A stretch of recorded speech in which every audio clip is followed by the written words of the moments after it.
Iran అయితే Israel దెబ్బకి భారీ నష్టం చవిచూసింది. కనీసం 20, 30 సంవత్సరాల పాటు అది కోలుకోవడానికి నానా ఇబ్బంది పడాలి.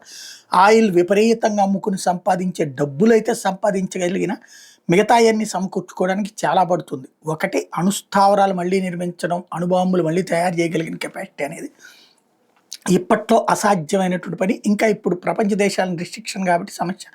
రష్యా, చైనాలో తెర వెనకండి సహాయం చేస్తే ఆమె చేయగలదు కానీ అది కూడా టైం తీసుకుంటుంది.